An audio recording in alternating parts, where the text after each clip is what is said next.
Assalamualaikum warahmatullahi wabarakatuh. Kami selaku kelompok 1 akan mempresentasikan pendahuluan. Anggota kami yaitu 1. Nurma Fitriani, 2. Ahmad Fadil, 3. Farabi Zahwani, 4. M. Rizal Agusta, 5. Aisyah Al-Humaira, 6. Nurlaili Ultri, 7. Ifah Mahdiantika, 8. Ahmad Multazam, 9. Anggi Fadlika Huma, dan 10.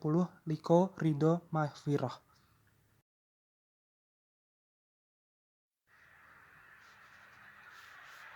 Nah, yang selanjutnya yaitu pengertian morfologi menurut para ahli. Di sini kami mengambil 3 pendapat dari para ahli. Yang pertama yaitu pendapat dari David Crystal yang mengatakan bahwa morfologi adalah cabang tata bahasa yang mempelajari struktur atau bentuk-bentuk kata, terutama melalui penggunaan konstruksi morfem. Yang kedua yaitu pendapat mengenai morfologi dari Krida Laksana yang mengungkapkan bahwa morfologi yaitu suatu bidang linguistik yang mempelajari tentang morfem dan segala kombinasinya dari struktur bahasa. Yang ketiga yaitu menurut Van Hart memberikan pengertian bahwa morfologi merupakan salah satu cabang linguistik yang mengidentifikasi satuan dasar bahasa sebagai satuan gramatikal tulisan.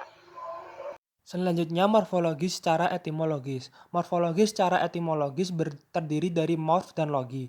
Morf yaitu realisasi morfem, sedangkan logis yaitu ilmu. Sehingga secara sederhana, morfologi berarti ilmu yang mempelajari fonem. Batasan sederhana ini sejalan dengan pendapat Nida yang mengatakan bahwa morfologi adalah kajian terhadap morfem-morfem dan penyusunannya dalam pembentukan kata. Dalam Katambas 1994. Dengan demikian, yang dimaksud struktur internal kata itu ialah susunan morfem-morfem yang membentuk kata yang bersangkutan. Oleh karena itu, contoh membatu di atas, unsur-unsur yang dipelajari dalam morfologi ialah mem dan batu. Dalam pada itu, perlu disadari bahwa kajian morfologi secara metodis objeknya adalah kata. Batasan morfologi dengan cabang tata bahasa yang lain.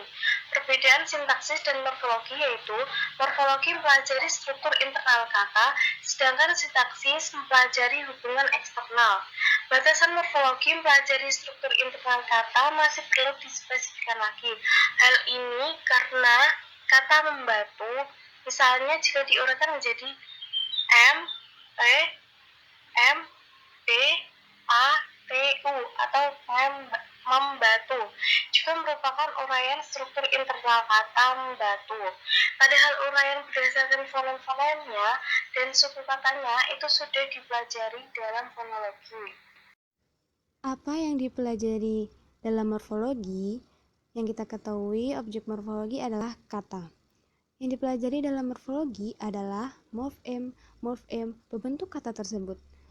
Data untuk penelitian kata sebaiknya berupa kalimat, karena fokus penelitian kata itu dalam bahkan konteks luas.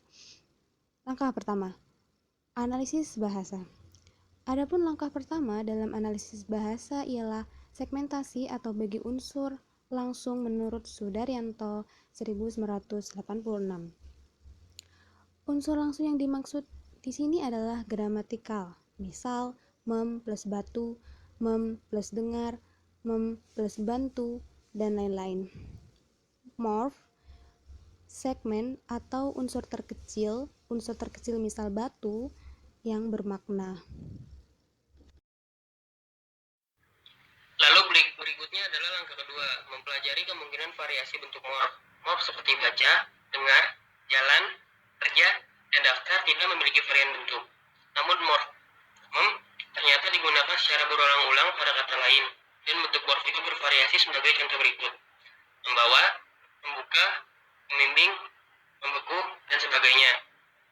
Memakai, memutus, memikat, memeluk, dan sebagainya.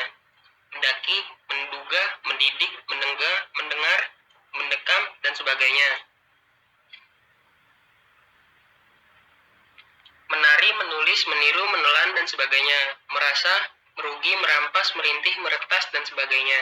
Melapor, melukis, melirik, melerai, dan sebagainya. Mengarang, mengupas, mengira, mengekang, dan sebagainya. menggabung, menggulai, menggilas, menggelar, dan sebagainya. Dengan demikian, ditemukan variasi morf mem, men, me, meng, men, dan menge. Kemudian selain berjalan dan bekerja, ada kata belajar, sehingga kemudian ditemukan morf ber, be, dan be. Selanjutnya langkah ketiga, mengabstraksikan morf-morf yang bervariasi menjadi satu kesatuan morfem. Deretan morf seperti meng, men, me, meng, men, dan menge diabstraksikan menjadi satu morfem yaitu men. Contoh, membatu dan mendengar. Membatu yaitu men plus batu, mendengar yaitu men plus dengar. Dengan demikian dapat dikatakan bahwa morfem adalah sebuah abstraksi dari sejumlah morf, atau sebaliknya morf adalah realisasi dari morfem. Selanjutnya langkah keempat. Langkah keempat yaitu mempelajari identitas unsur-unsur langsung dengan memilah berdasarkan kemungkinannya untuk dapat berdiri sendiri. Morfem yang bisa berdiri sendiri disebut morfem bebas. Contohnya yaitu adik melempar batu, saya dengar, Anda sudah bekerja.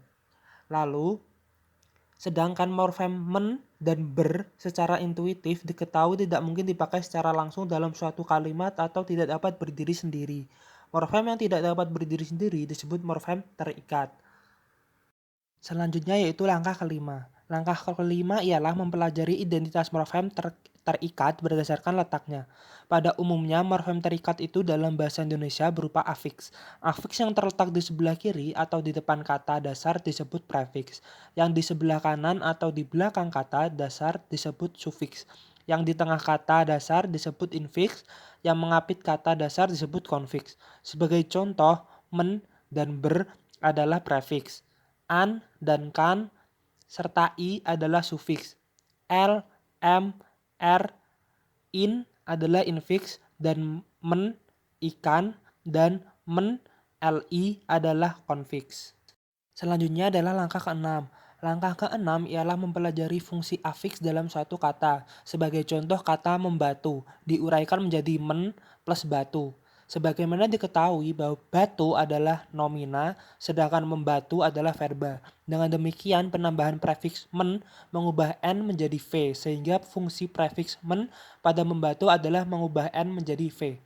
Selain mengubah kategori atau kelas, kata fungsi prefiks men dimungkinkan juga mengubah subkategori. Misalnya dari verba intransitif menjadi verba transitif.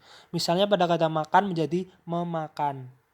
Selanjutnya langkah ketujuh. Langkah ketujuh ialah mempelajari makna afiks. Sebagai contoh makna men dalam membatu dianalisis dengan pola persamaan sebagai berikut. Mem plus batu sama dengan menjadi batu.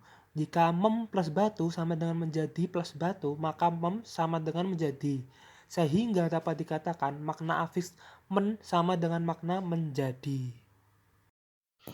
Selanjutnya, pentingnya morfologi bahasa Indonesia.